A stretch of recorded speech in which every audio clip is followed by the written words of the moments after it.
avait ce style différent de tous les autres, ce charme qui faisait vraiment tout. Madame, monsieur, bonsoir. Le chanteur Christophe est mort. Il avait 74 ans et la France a envie à son tour de lui dire des mots bleus. Nous reviendrons sur ce qui le rendait si singulier, sa poésie, sa voix, mais aussi son obsession pour les sons, lui qui avait décidé de vivre la nuit. Dans ce journal également, le nombre de contaminés sur le Charles de Gaulle qui ne cesse de grimper, 1081 cas, soit près de la moitié de l'équipage, et ce n'est encore que provisoire. La ministre des Armées a été auditionnée à l'Assemblée. La Chine n'a pas tout dit sur l'épidémie du coronavirus. Après les Américains et les Britanniques, Emmanuel Macron lui reproche à son tour d'avoir caché des choses. Vous verrez que Donald Trump, lui, va encore plus loin. Nous reviendrons aussi sur la surreprésentation des personnes obèses parmi les malades. Le CHU de Lille a d'ailleurs lancé une étude. Là-bas, un patient sur deux admis en réanimation est en surpoids. Et puis en cette période de confinement, comment faire quand son lave-vaisselle ou son four tombe en panne et qu'aucun réparateur ne répond au téléphone? Eh bien, il faut s'en charger soi-même. Sachez tout de même que vous pouvez vous faire assister à distance. Les mots bleus, Aline, succès fou, les marionnettes, impossible de ne pas fredonner ces chansons depuis ce matin, depuis l'annonce de la mort du chanteur Christophe. Il s'est éteint d'une longue maladie pulmonaire à l'âge de 74 ans. Un artiste à part, un dandy à la poésie faite de spleen et de synthétiseurs et dont la carrière a été si singulière. Florence Lecnec. Je lui dirai les mots bleus, ce qui rendent les gens heureux. Comme la bande originale de toute une époque, les mots bleus. Pour faire se bousculer les souvenirs, ceux d'un amour de vacances, d'un premier slow peut-être sur une piste des années 70. Avec ses confessions de jeune homme timide, Christophe pouvait-il se douter qu'il nous embarquait pour un si long voyage ? D'abord consacré idole yéyé, il est entré avec fracas et d'abord sans moustache dans la chanson française en 1965.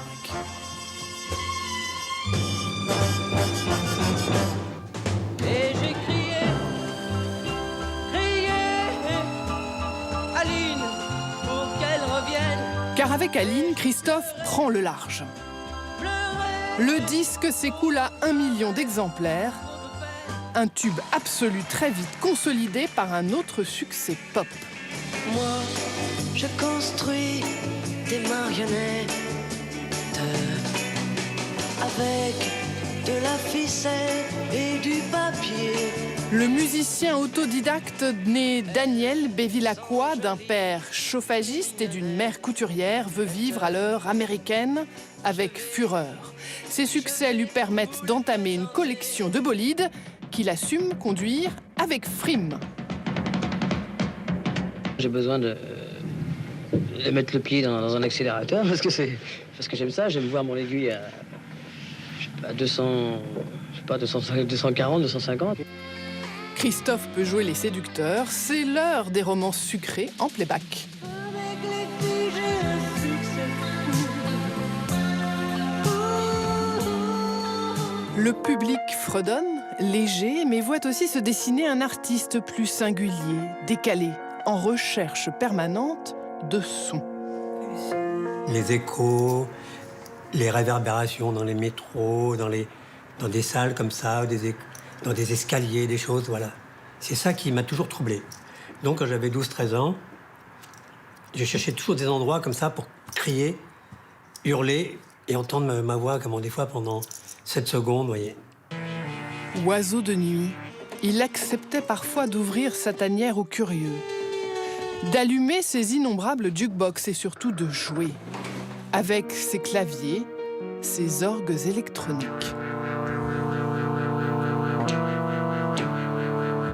Je me balade avec dans tout ce bordel là, dans tous ces trucs là, dans tous ces fils. Et puis tout à coup, je vais moi être câblé à ces fils. Et de là, il va sortir un truc, oui, grâce au son. Et en bidouilleur magique, c'est ici qu'il a pu composer ses plus belles pépites. Dandy, un peu maudit, un peu vieilli dans ce luxe qui s'effondre. Bien sûr, sa carrière a connu des éclipses. Mais d'idole yéyé à musicien d'avant-garde, Christophe était devenu une icône à part, largement adoptée par une jeune génération qui refusera encore longtemps de laisser vieillir son dandy.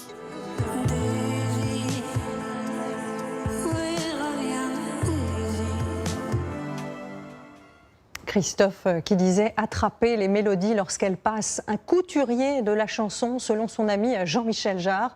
Ce dernier lui avait d'ailleurs écrit les paroles des mots bleus.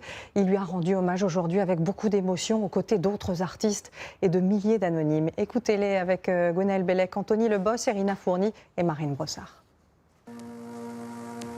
Dans ma veste de soie rose, Les mots de Christophe dans toutes les têtes. je déambule morose. Au pied du célèbre Olympia, où il avait enregistré son premier album live. Aline, par exemple, j'étais adolescente, ça devait être ma première boom. Le slow sur lequel on avait nos premiers émois. Et j'ai crié, Aline. Des slows fredonnés par tous et repris par la jeune génération d'artistes. Le crépuscule est grandiose. Chris, qui s'exclame simplement. Oh non, Christophe. Un hommage en chanson aussi pour Mathieu Chédid. Je lui dirai les mots bleus, les mots qu'on dit avec les yeux. Parler me semble ridicule. Car à 20h36, au clocher de l'église, raconte Pascal Obispo, il a fallu dire adieu à un père, au paradis perdu. J'ai pleuré ce matin quand j'ai entendu ça, quoi. Oui. Ce qui est sûr, c'est que les enfants continuent de les chanter aussi, donc c'est éternel, on va dire. Eddie Mitchell a perdu un ami, un compagnon de fête. Jean-Michel Jarre avait écrit les mots bleus il y a 46 ans. Il avait cette espèce d'intemporalité dans la manière d'approcher les choses, de s'exprimer. Dans un monde normalisé et formaté tel qu'on l'a aujourd'hui, c'était quelqu'un qui ne rentrait pas du tout dans les cases. C'est ça qui faisait son charme. Et puis il y a l'hommage des anonymes sur les réseaux sociaux. Chacun à sa manière.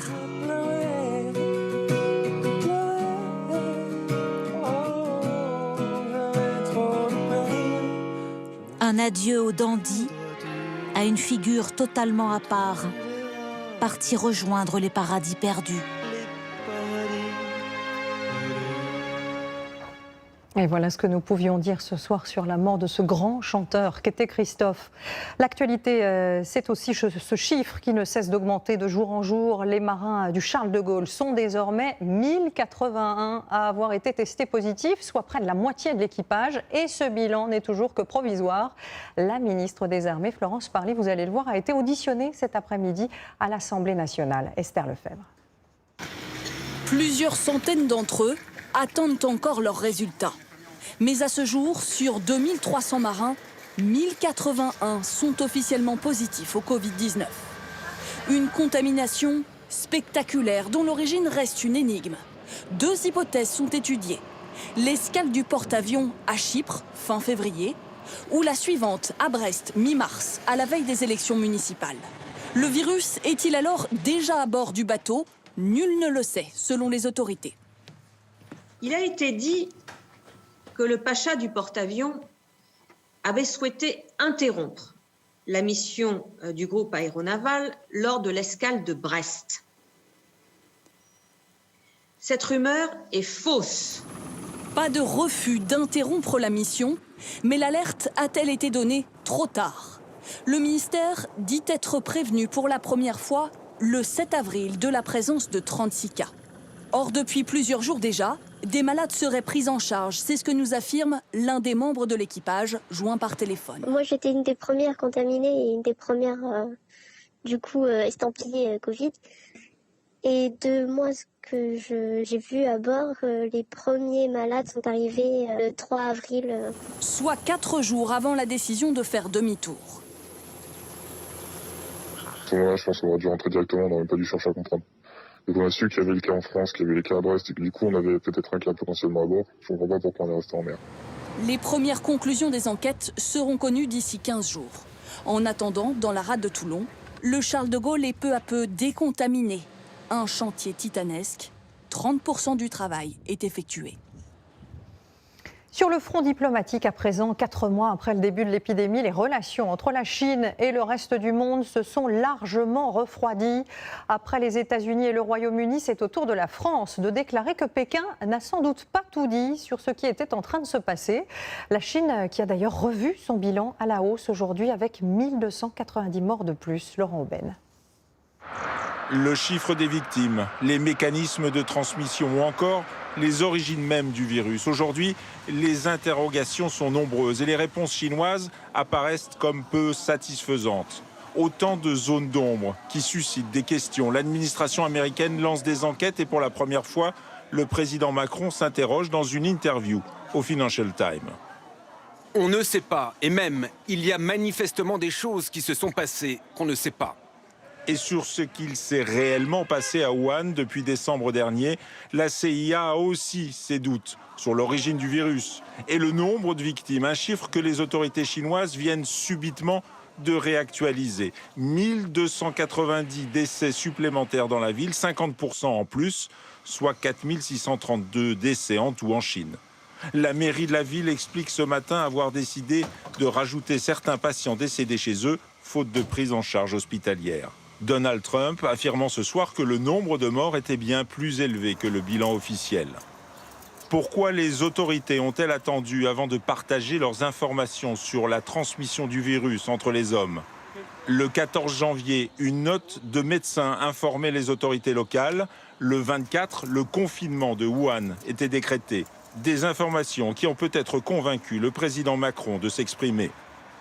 L'objectif, je pense, il est clair, c'est d'avoir des informations supplémentaires sur la connaissance à l'époque du virus des Chinois, mais aussi d'essayer de contrer un discours qu'on entend de plus en plus en Europe, l'idée que la Chine aurait géré la crise de façon parfaite et serait le seul modèle à suivre.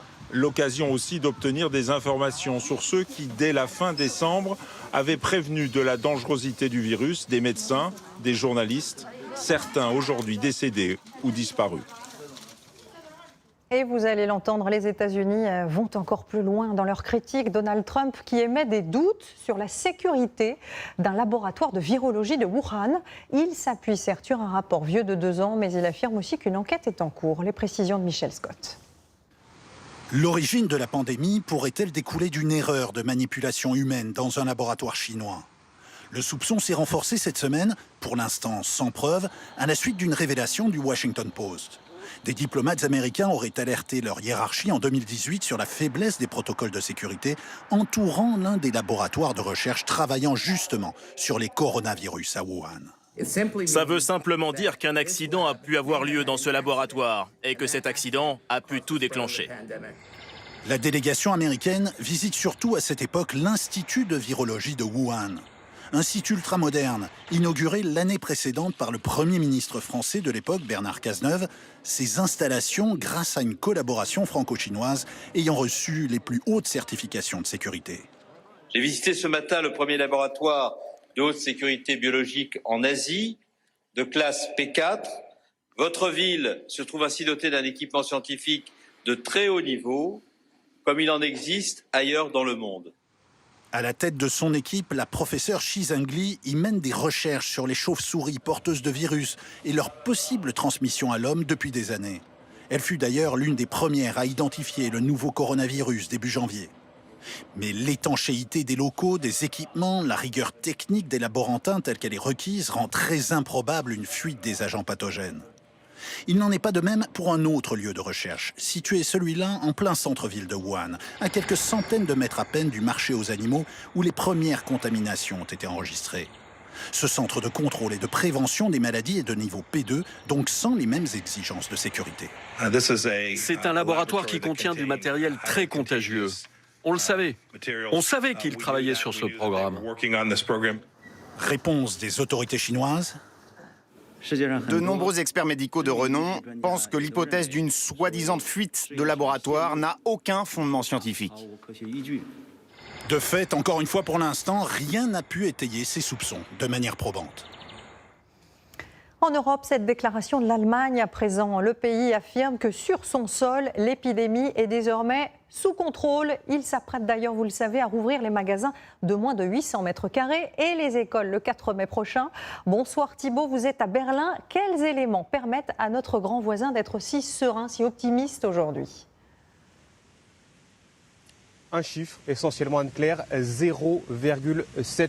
C'est ici en Allemagne l'indice de contamination. Très concrètement, cela signifie qu'en Allemagne, une personne malade du Covid-19 contamine en moyenne 0,7 personnes. Et très concrètement, cela signifie également que l'épidémie est en phase de régression. Alors pourquoi ce chiffre encourageant ? Les autorités sanitaires ont du mal à l'expliquer, même si on le sait, l'Allemagne bénéficie un nombre très important de lits de réanimation, 40 000 lits, et qu'elle a procédé à des tests de dépistage massifs et précoces. Néanmoins, Angela Merkel souhaite rester extrêmement prudente par rapport à cette situation.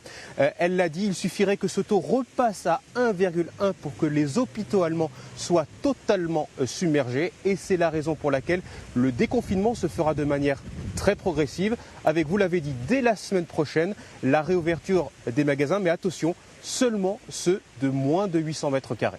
Merci beaucoup Thibault pour ces explications. En France, on en est encore très loin, même si l'épidémie continue de ralentir très lentement. Je vous propose de regarder ces chiffres transmis par la DGS ce soir. Le bilan humain atteint donc 18 681 décès, soit 761 morts supplémentaires en 24 heures. Et parmi les cas les plus graves, un élément intrigue particulièrement les scientifiques.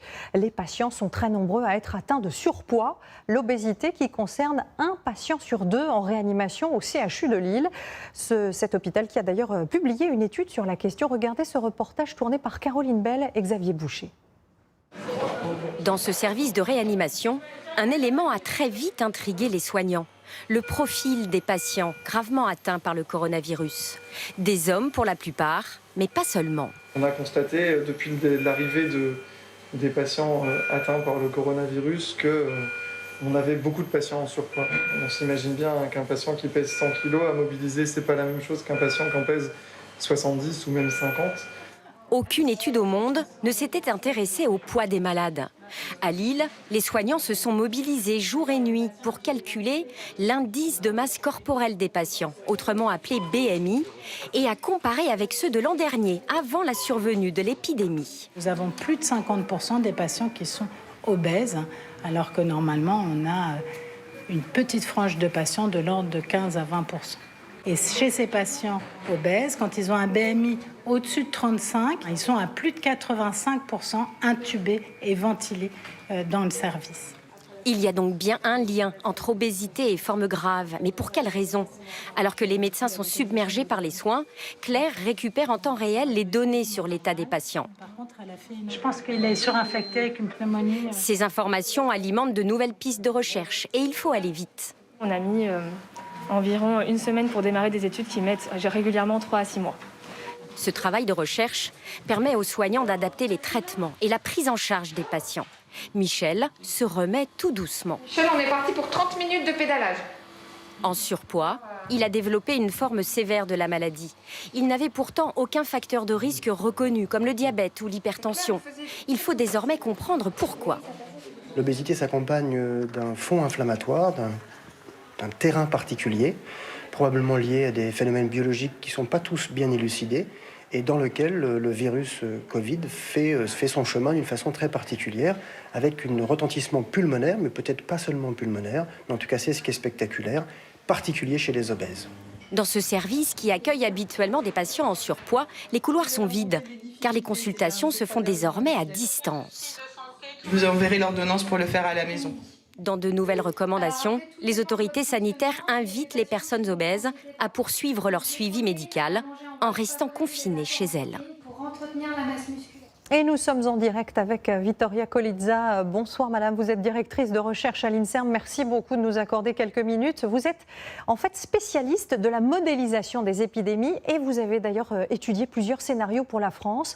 Alors Emmanuel Macron a annoncé en début de semaine la date du 11 mai pour un début de déconfinement. Est-ce que c'est une date qui vous semble judicieuse et à quelles conditions très concrètes peut-on réussir tous ensemble cette étape ? Alors, dans notre étude de modélisation, on avait plutôt testé une date de déconfinement début mai ou début juin.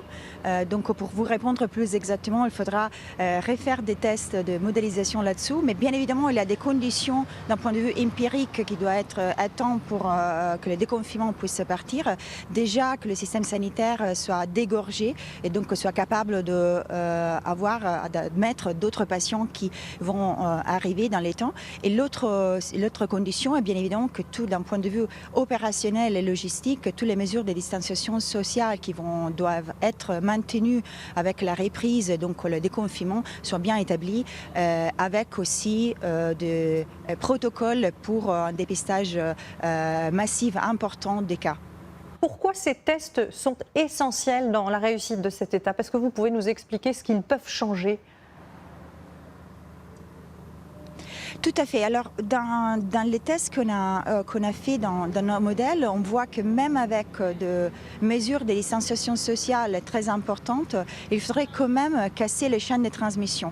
Et pour le faire, il y aura besoin de bien tracer de façon très rapide, très efficace, par exemple, les contacts d'un cas confirmé et les mettre en isolement. Alors là, pour confirmer, c'est dans cette condition qu'on aurait utilisé, par exemple, des tests virologiques pour les confirmer. Vu les caractéristiques de cette maladie, qu'il y a une transmission aussi avant le début des symptômes, une transmission même importante, c'est très important donc de cette façon de bien tracer les cas et les isoler pour qu'ils puissent ne pas transmettre au reste de la population. Pour être tout à fait clair, Vittoria Colizza, quand on vous écoute, quand on lit les études, on comprend qu'en l'absence d'un vaccin, et ça prendra des mois, nous allons forcément connaître une deuxième vague et que l'objectif n'est pas tant de l'éviter que de la maîtriser. Est-ce que vous confirmez ? Oui, tout à fait. Donc, ce qu'on va vivre dans les prochains mois, qu'il faudra apprendre à vivre, à réorganiser nos vies autour de la maîtrisation de ces virus, de cette épidémie. Et donc, on peut les faire effectivement avec une combinaison plutôt importante des mesures, des contrôles et aussi de dépistage et d'isolement. Merci beaucoup Vittoria Colizza pour ces précisions qui nous sont précieuses pour comprendre ce qui nous attend après cette fameuse date du 11 mai. Alors l'un des objectifs les plus importants du confinement, c'était de lever, vous l'avez dit, cette pression énorme sur les hôpitaux. Un mois, jour pour jour, après la mise en place de cette mesure inédite, où en est le moral des soignants? Les Français continuent de les applaudir tous les soirs à 20h. Mais certains, vous allez le voir, ont décidé de leur apporter détente et réconfort. Il suffit parfois d'un massage ou d'une coupe de cheveux pour recharger les batteries. Didier Pireschi, Benjamin Ray et François Ouasson. Massage oriental, coupe et soin des cheveux, salle de relaxation, tout ici indique que nous sommes dans un institut de beauté. Alors, pour les massages, il va me rester un créneau à midi ou midi et demi. Nous sommes pourtant dans le service pédiatrie de l'hôpital de Villeneuve-Saint-Georges, transformé en bulle de bien-être pour soignants sous pression. J'ai appelé ce matin parce que je pensais que ce matin, c'était le bonjour, parce que je suis vraiment fatiguée. Julie aussi est fatiguée. Elle vient pour un massage. Champ de garde, là, de 24 heures de garde. Médecin urgentiste, elle est habituée aux rythmes intenses, mais avec cette épidémie, le moral aussi est atteint. Tout ce qu'on vit avec les familles, les patients, le fait qu'ils soient isolés, donc ils se reportent beaucoup sur nous, donc ça nous met beaucoup de pression. C'est pour ça que là, tout ce qui est fait, cette bulle, là, je trouve ça super, ça nous permet de nous évader. Et les bienfaits sont partagés. C'est énorme le bien que ça peut me faire. Je suis remplie d'émotions, vraiment. Psychologue, pédicure, hypnose. Près de 250 personnels de l'hôpital ont bénéficié de ces soins depuis l'ouverture il y a 10 jours. Ils y restent en moyenne 30 minutes et ne payent rien, car si les coiffeurs, masseurs ou pédicures sont bien rémunérés, tout est financé par des partenaires extérieurs. À l'hôpital Georges Pompidou à Paris, c'est une chaîne de salons de coiffure qui mobilise une dizaine de ses employés. Ils se relaient jusqu'au 30 avril pour s'occuper du personnel. Coiffure toujours, mais dans le Pas-de-Calais cette fois. À Lens, 2 artisans improvisent ce matin un salon de campagne sur le parking de l'hôpital. Barbe, coupe de cheveux. Pour certains de ces médecins, il y avait urgence. J'avais laissé ma femme essayer de rafraîchir un petit peu la coupe il y a quelques jours et du coup, c'est l'occasion de corriger le tir. Une parenthèse de quelques minutes, dans des journées intenses. L'initiative de ces coiffeurs bénévoles est très appréciée. Il y a toujours de la bienveillance par rapport aux professions de santé et ça c'est super agréable, c'est motivant. Notre savoir-faire c'est de couper des cheveux donc ça paraissait évident de rendre ce service, quoi.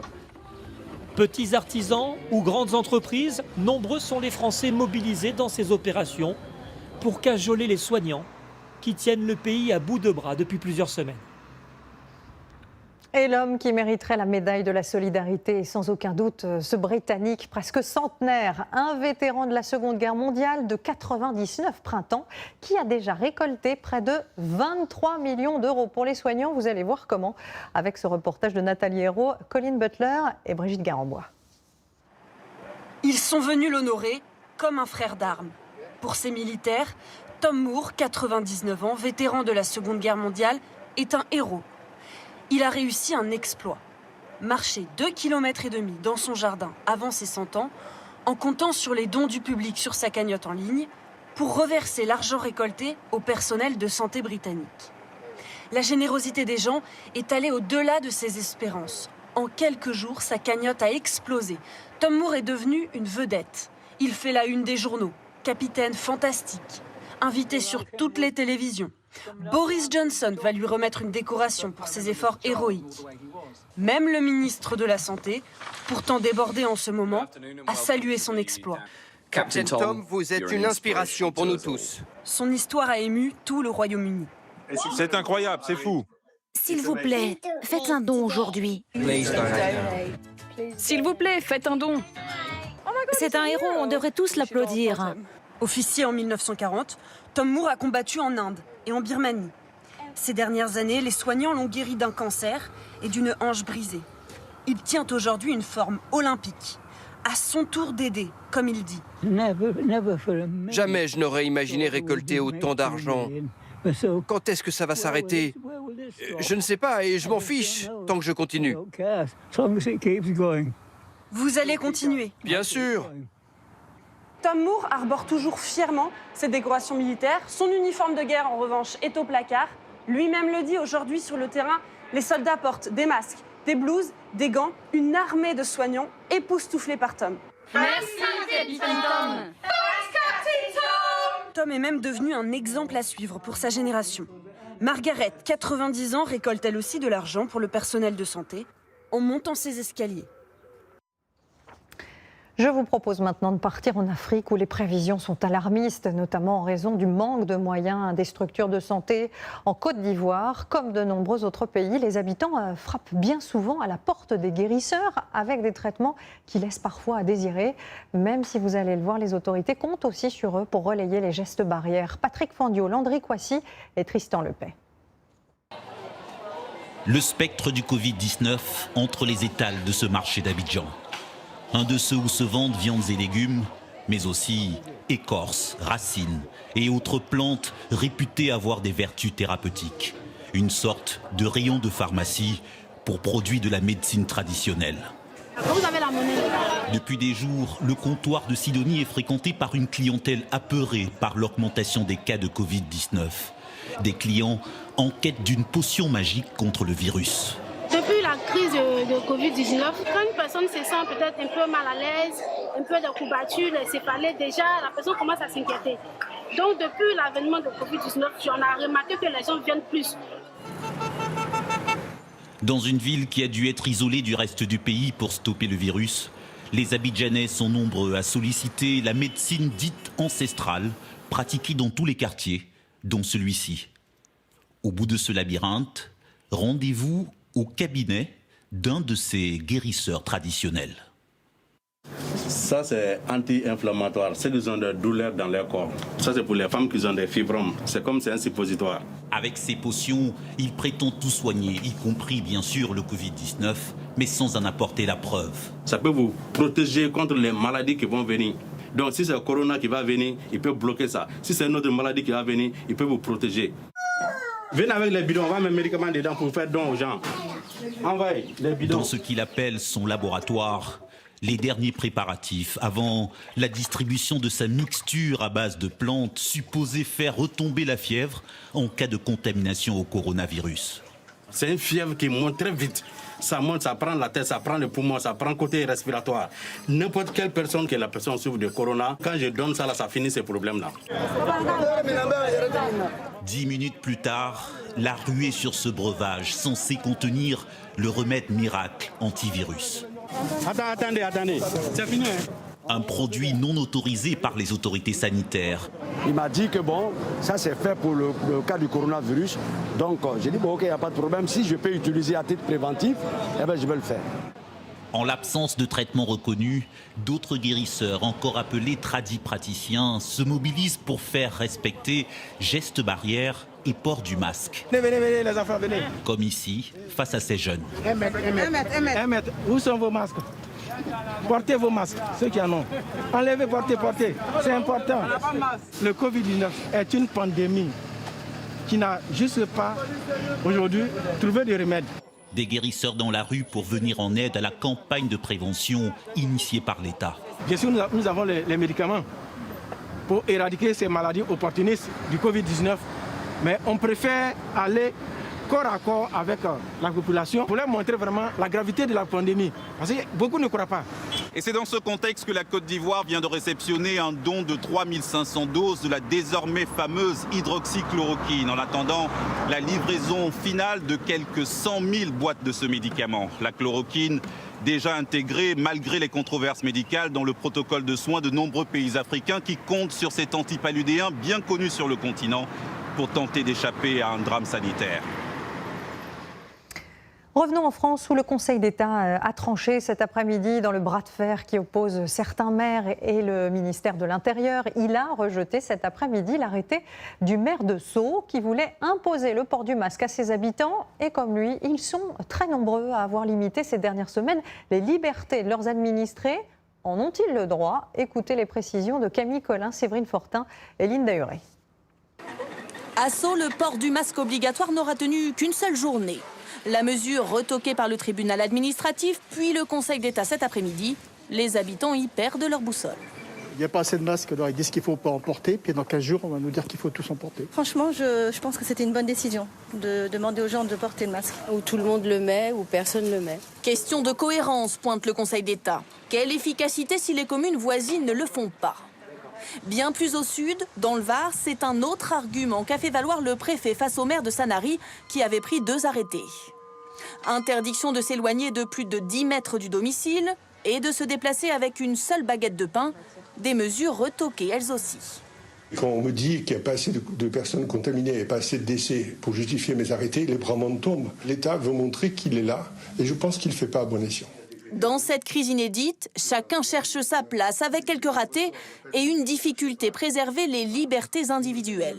Ce qui est bien dans ce système où il peut y avoir des accords entre le préfet et le maire, c'est qu'en dernière instance, c'est le juge qui va trancher. Donc on ne peut pas dire que le ministre peut durablement imposer quelque chose contre l'opinion d'un maire, et on ne peut pas dire non plus qu'un maire puisse faire n'importe quoi sans être arrêté par le ministre. Et quand bien même préfecture et mairie s'accordent, ils tâtonnent ensemble. Comme ici à Paris, les joggeurs ne peuvent plus courir entre 10h et 19h.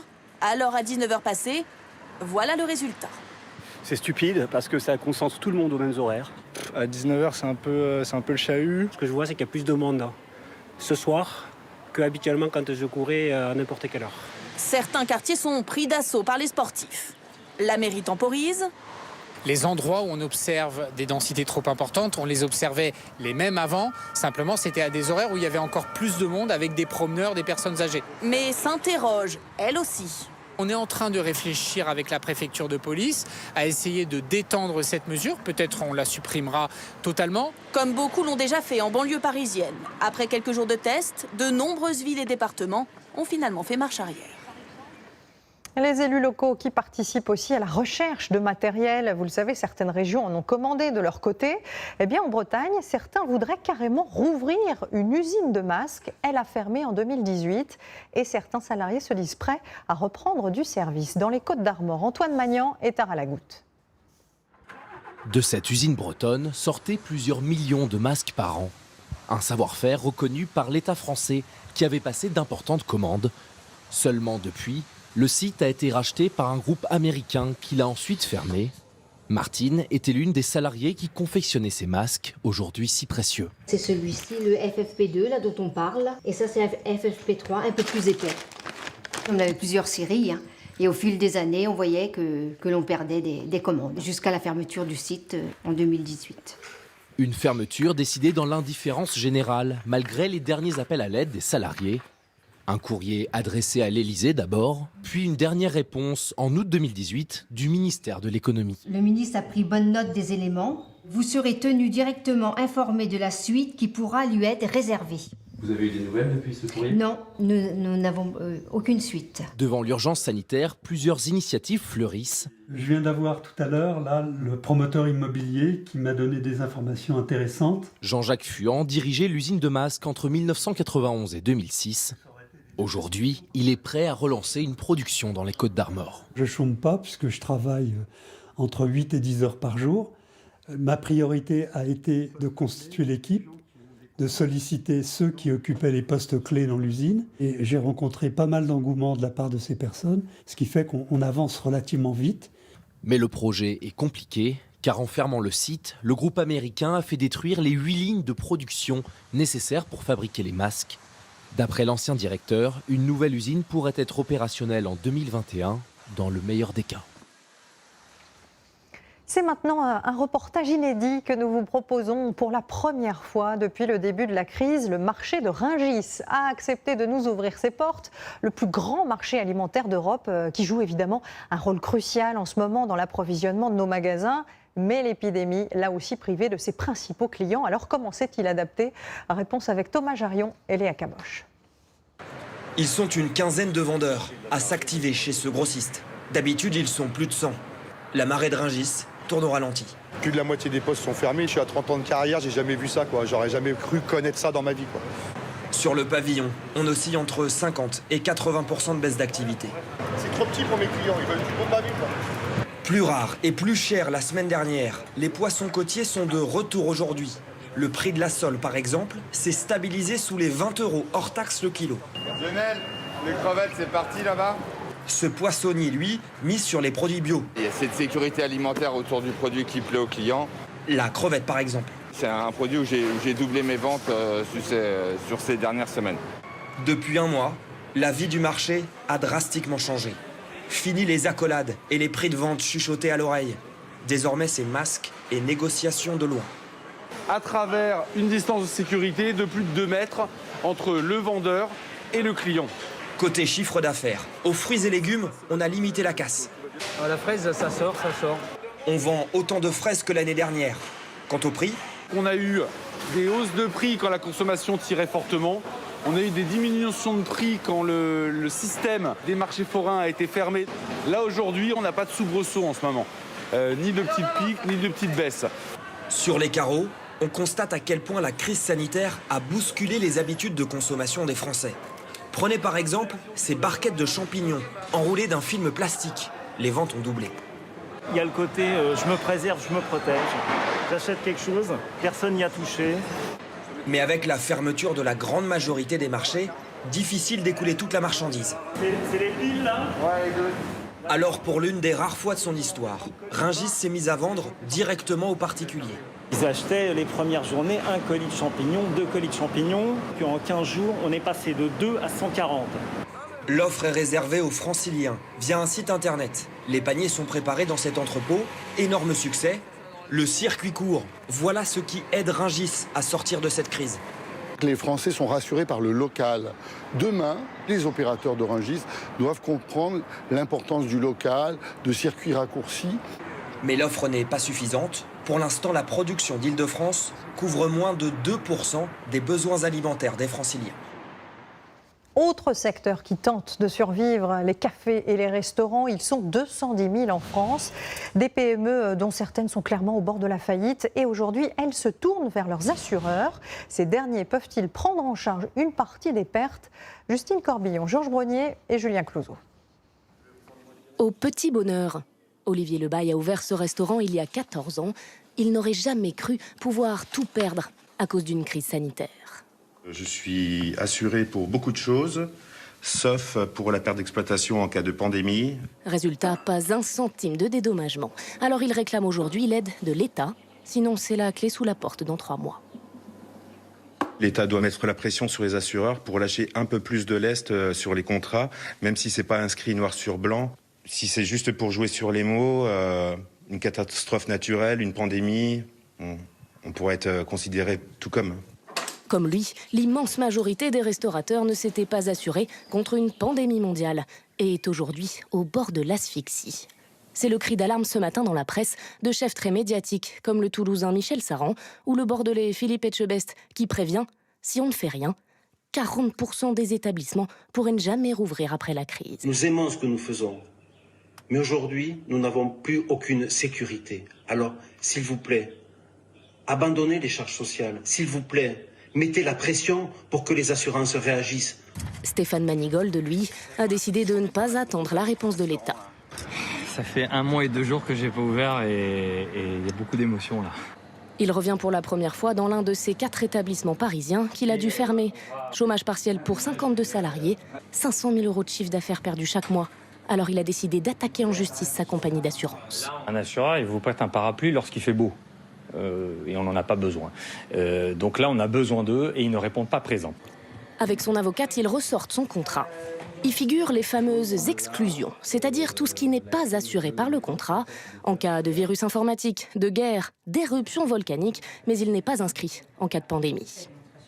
Les exclusions dans les polices d'assurance sont possibles. Seulement, il faut que l'exclusion, elle soit prévue. Chacun tente de jouer sur les mots. Mais la réalité, c'est que les assurances ne peuvent pas absorber à elles seules toutes les pertes financières des professionnels, estimées à 20 milliards d'euros par mois. Car les assurances disposent de 2 fonds financiers. Sur le premier, certes 1700 milliards, mais qui correspondent aux assurances vie des Français. Hors de question de toucher à l'épargne des particuliers. Sur le second, 60 milliards qui correspondent à leurs fonds propres, mais ces caisses seraient vidées en à peine 3 mois. Si elles assuraient 100% des pertes des entreprises, alors les assurances tentent d'autres gestes financiers. Nous, chez AXA, par exemple, on a offert 2 mois de cotisation aux entreprises ou aux commerçants en difficulté. La Fédération française de l'assurance rappelle qu'elle a déjà mis sur la table 400 millions d'euros dans un fonds de solidarité pour les entreprises. C'est ensuite à l'État de choisir vers qui les distribuer. Et comme chaque soir, nous allons tenter de répondre à vos nombreuses questions que vous nous posez sur les réseaux sociaux. Bonsoir Garance. Bonsoir Anne-Claire. Alors, première interrogation d'un chef d'entreprise. Si je reprends mon activité, puis-je maintenir mes salariés au chômage partiel? Alors oui, le dispositif est maintenu tant que les entreprises en ont besoin, sous-entendu, même après le déconfinement. Mais attention au respect des règles. Par exemple, si un commerçant retrouve une activité ralentie, il peut mettre une partie de ses vendeurs au chômage partiel, mais si et seulement si il instaure un roulement entre ses salariés, en fait, il doit absolument les traiter équitablement. Deuxième interrogation, l'arrêt maladie pour garde d'enfants va-t-il disparaître? Alors oui, on vient de l'apprendre. En fait, à partir du 1er mai, les parents qui doivent garder leurs enfants seront mis au chômage partiel. Et ça va faire une différence parce que, sauf SMIC, ils toucheront 70% de leur rémunération brute habituelle contre 90% en arrêt maladie exceptionnel. Ce sera moins avantageux pour une majorité de parents, mais ça va aussi alléger la facture pour l'assurance maladie, puisqu'aujourd'hui, 1 700 000 salariés sont quand même concernés. Troisième question, comment contester une contravention pour déplacement abusif? Alors, c'est la même chose que pour une entrave au code de la route. Premièrement, vous ne payez pas parce que ça vaut reconnaissance de l'infraction. Et ensuite, eh bien, vous devez prouver que vous étiez dans votre bon droit. Par exemple, si vous alliez faire vos courses, vous fournissez un ticket de caisse. Si vous alliez aider une personne vulnérable, vous présentez une lettre du médecin. Et la procédure se fait en ligne ou par courrier. Donc, comme pour le code de la route, exceptionnellement, sous 90 jours, ça change contre 45 habituellement. Merci beaucoup Garance. Alors ce confinement, il a aussi forcé de nombreux artisans à cesser leur activité. Et voilà à qui a mis, vous allez le voir, dans des situations plus que délicates, des milliers de Français. Que faire quand sa chasse d'eau ou son lave-vaisselle ont décidé de tomber en panne et qu'aucun plombier ne répond au téléphone? Eh bien, il faut s'en charger soi-même. Reportage Marie Croxel et Vincent Abelaneda. Là, il va falloir le sortir de son emplacement. Cela fait près d'un mois que son four fait disjoncter l'ensemble des appareils de l'appartement. Retirez la tôle, par contre. Retirez ça. Après avoir tenté de se débrouiller tout seul, Adenka s'est résolu à faire appel à une entreprise de réparation en ligne.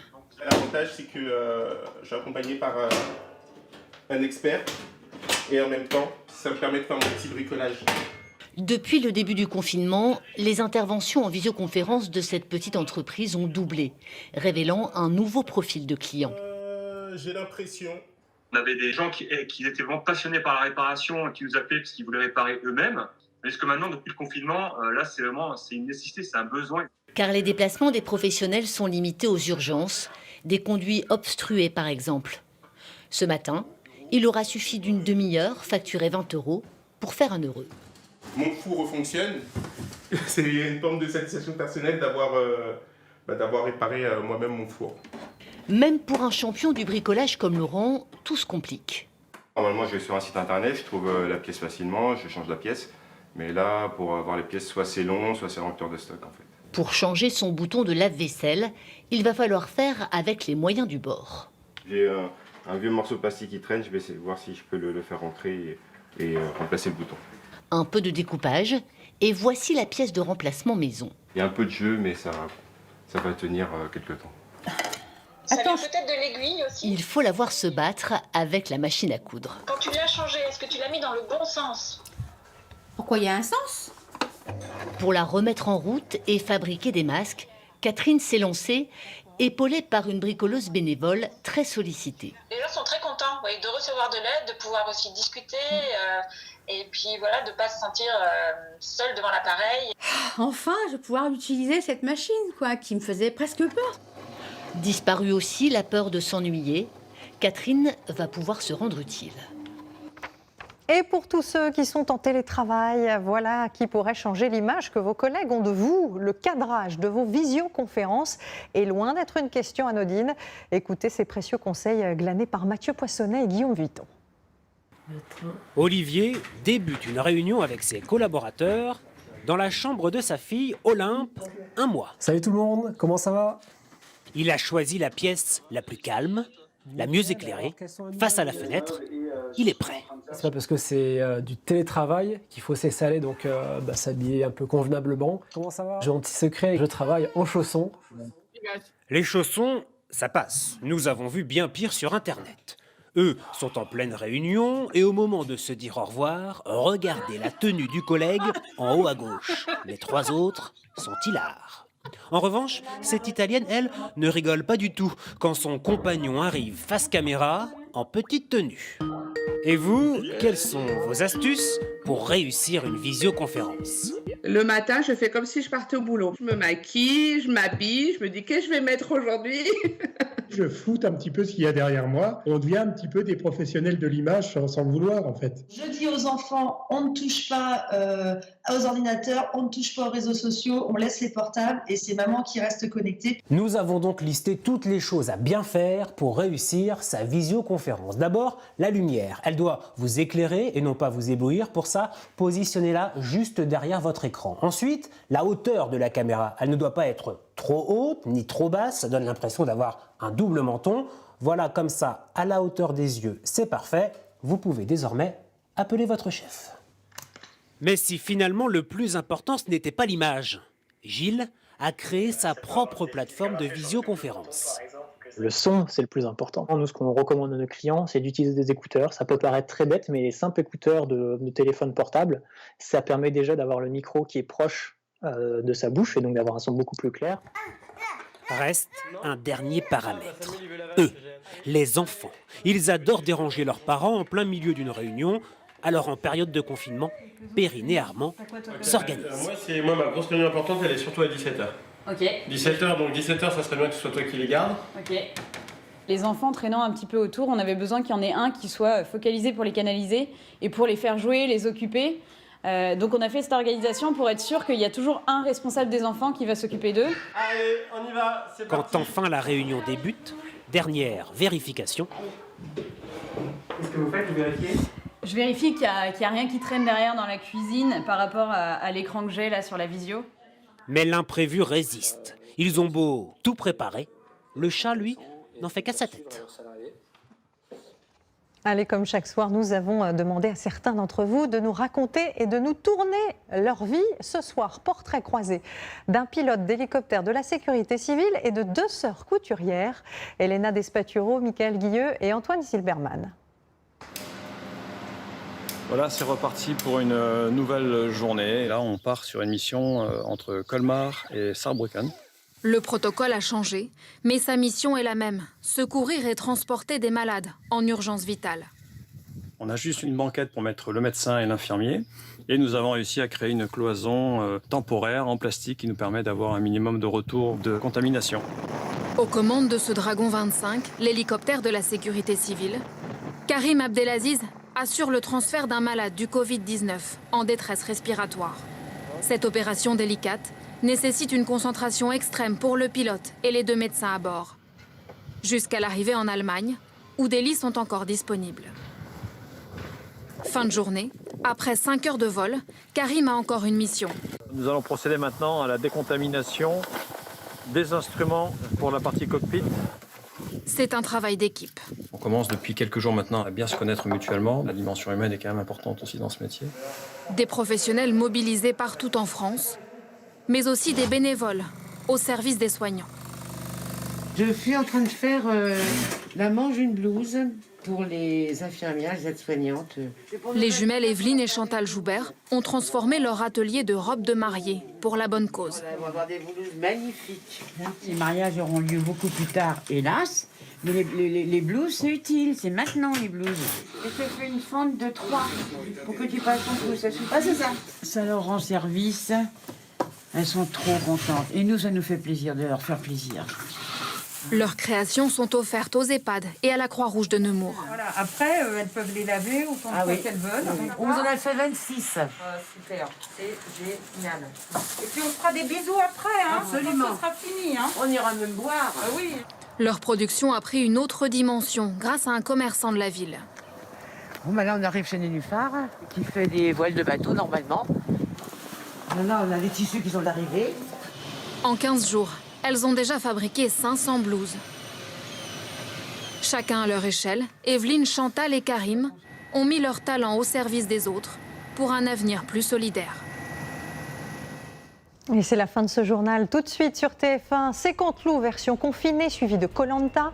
Je vous retrouve quant à moi demain dès 13h. On se quitte avec des mots qui rendent les gens heureux. Les mots bleus, bien sûr, de Christophe. À demain. Je lui dirai les mots bleus, ce qui rendent les gens heureux. Je l'appellerai sans la nommer. Je suis peut-être démodé, le vent d'hiver souffle en avril. J'aime le silence immobile d'une rencontre.